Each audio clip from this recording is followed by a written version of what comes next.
Panama Canal opened to traffic August 15, 1914. The American-built waterway across the Isthmus of Panama, connecting the Atlantic and Pacific Oceans, is inaugurated with the passage of the U.S. vessel Lincoln, a cargo and passenger ship. The rush of settlers to California and Oregon in the mid-19th century was the initial impetus of the U.S. desire to build an artificial waterway across Central America. In 1855, the United States completed a railroad across the Isthmus of Panama, then part of Colombia, prompting various parties to propose canal-building plans. Ultimately, Colombia awarded rights to build the canal to Ferdinand de Lesseps, the French entrepreneur who had completed the Suez Canal in 1869. Construction on a sea-level canal began in 1881, but inadequate planning, disease among the workers, and financial problems drove Lesseps' company into bankruptcy in 1889. 3 years later,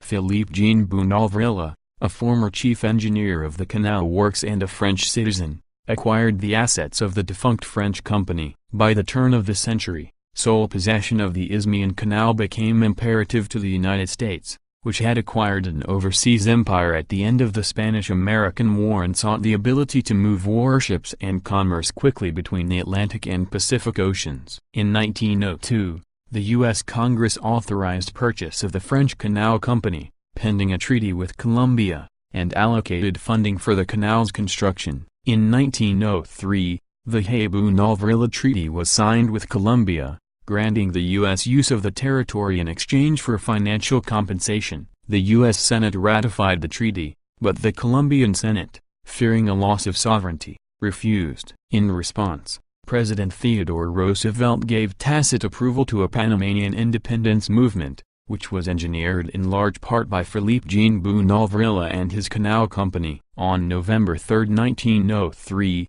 a faction of Panamanians issued a declaration of independence from Colombia. The U.S. administered railroad removed its trains from the northern terminus of Cali-Cubden, thus stranding Colombian troops sent to crush the rebellion. Other Colombian forces were discouraged from marching on Panama by the arrival of U.S. warship Nashville. On November 6, the United States recognized the Republic of Panama, and on November 18 the Hay-Bounalvrilla Treaty was signed with Panama, granting the U.S. exclusive and permanent possession of the Panama Canal Zone. In exchange, Panama received $10 million and an annuity of $250,000 beginning 9 years later. The treaty was negotiated by U.S. Secretary of State John Hay and Bounalvrilla, who had been given plenipotentiary powers to negotiate on behalf of Panama. Almost immediately, the treaty was condemned by many Panamanians as an infringement on their country's new national sovereignty. In 1906,